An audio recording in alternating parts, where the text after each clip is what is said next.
This is video 2 for my choice project for week 4. The purpose of this video is to show the teacher's perspective when using the Seesaw app. So just as usual, we click on the Seesaw class app. It brings us up to our feed every time that we log in. So this is from the teacher's perspective. The teacher is the one who created this class account and adds the students and manages the students and the projects and everything that is seen on this website.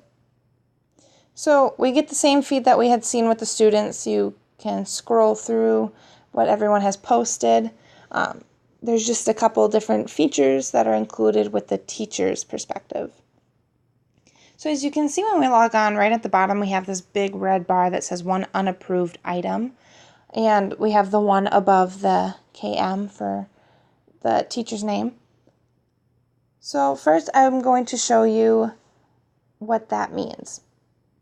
So when we click on here, it'll show us what that one is for, and it's for the notifications. We got a notification from one of our students.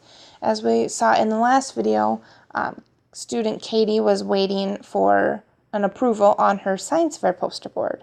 So that would come up under the notifications for the teacher, and the teacher would be able to then know that it needs approval and be able to approve it if it's something that the teacher wishes other students to see. So you can also look at recent notifications, which are basically just notifications to let the teacher know what activity is going on the website. So Jane obviously wanted to add an item, Katie wanted to add an item, and that would come up as one of your needs approval notifications. It also tells you when students like each other's posts or whatever they shared on their portfolio. It will also let you know when a student comments on another student's portfolio. It'll give you a notification saying that which student commented on which student's projects. So as recently we can see that Katie liked Joe's item, the state of Texas, which would have been a report. So it says that we have one unapproved item in our class. So we go to notifications. And we are going to figure out what item needs approval. So we click on that little banner. As we can see if I go back. You just click on this banner here, tap here to view the unapproved item. It'll take us to what needs approval. And we can see the picture that Katie had wanted to post. So we can preview this and make sure that this is all in the appropriate spots and everything looks right on there. And we can click either the green approve or the X to deny it. So here we are going to approve Katie's post of her science fair project. So then it'll say all class items have been approved, and we can switch to the class journal, which will just bring us back to the feed here. So now we can see that Katie is the most recent poster, and we can still scroll through the feed and see everything that has been posted. So another cool thing with this teacher app is we can add things to folders as well and comment and like students' posts. So if I wanted to add Katie's science fair poster to a folder, I would add it to the science fair project, report items, or the book reports, depending on what it is. I'm not going to add it in this video, but that is how a teacher would be able to upload the students' work into a neat folder to keep track of everything. However, most students will be able to upload it and choose what folder it goes into when they're picking which item they want to upload. All right. So again, up at the top right corner, we're going to click on the little blue head guy. And so we can see the class feed and the students that we have in our class. We can also manage students, but we can look into each student's specific portfolio. We can see what each student specifically has posted under their portfolio. Just allows us to look at each student individually in order to figure out everything that they've uploaded. There's also this manage students you can click. It is basically just going to give you the students and their email. Jane and Joe don't have emails because they were just names to add to this account. You can see Katie's email, and it just kind of gives you information about those students and how to manage the portfolios of them. All right, so we're going to go back to the class list, and I'm going to switch back to the class feed because we're done looking at all of Katie's stuff. So as you can see, it's the same view that the students had. Teacher has the same view.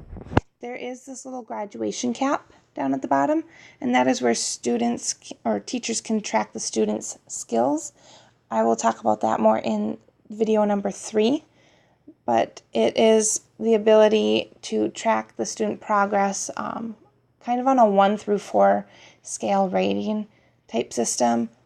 But that is part of a special feature for Seesaw, which is not included under the free app version on this device.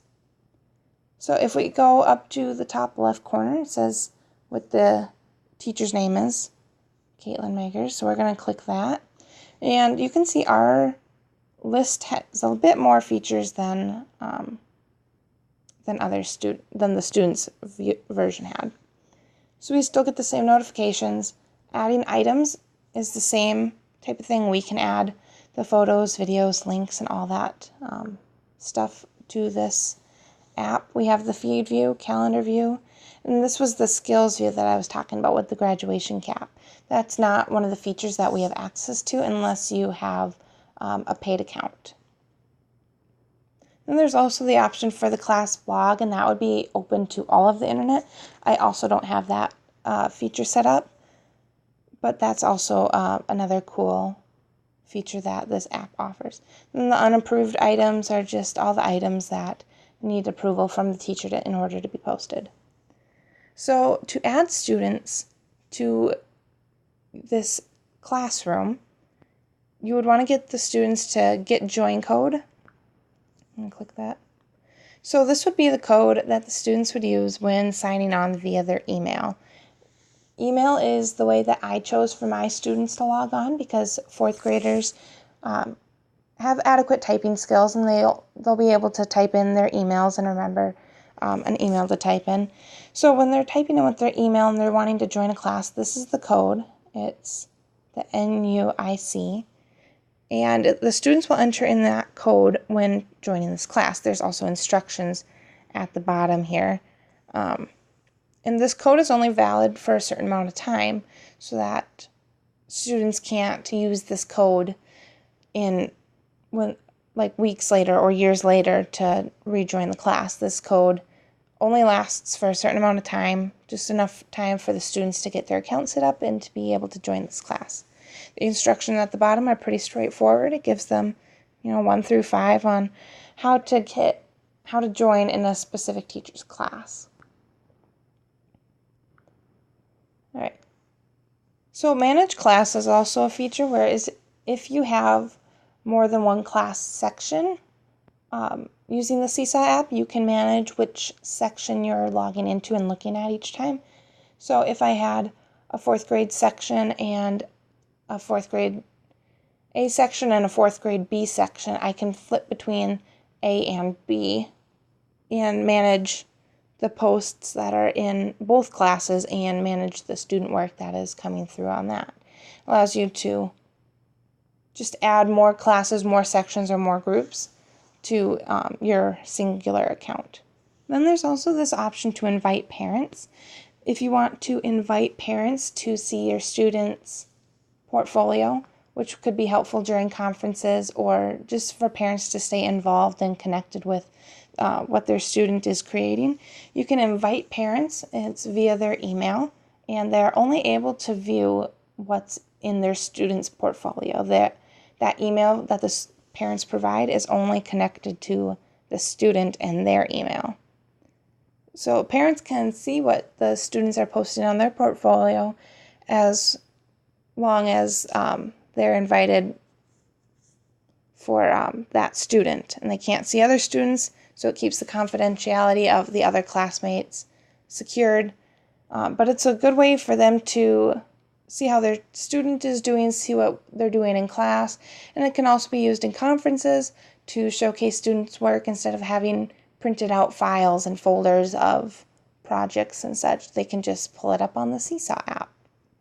Then at the bottom there's the Add the New Class, which is with the same kind of linked with Manage Classes. If you wanted to have another section or another class, this is where you would add that. There's also help and teacher resources. That takes you to the help section on the Seesaw website. It's a very useful tool, and it has a lot of activity ideas. It has calendar ideas for how to integrate this into your classroom, and overall it's just a very helpful section on the website when you're launching this program and this tool and app in your classroom. So overall, this is what the teacher view, this is the teacher's view of the Seesaw app on a tablet here. And it's pretty similar to the students, except the teacher gets to control what is posted on this website and everything that's been approved and where that goes. And if a student forgets to post it on their folder, teachers can help with that. Teachers can leave comments. They can leave feedbacks. Overall, this is just how useful it is for teachers. There's a lot of cool features that teachers can use, and this is just their perspective that they get when their students are using this website.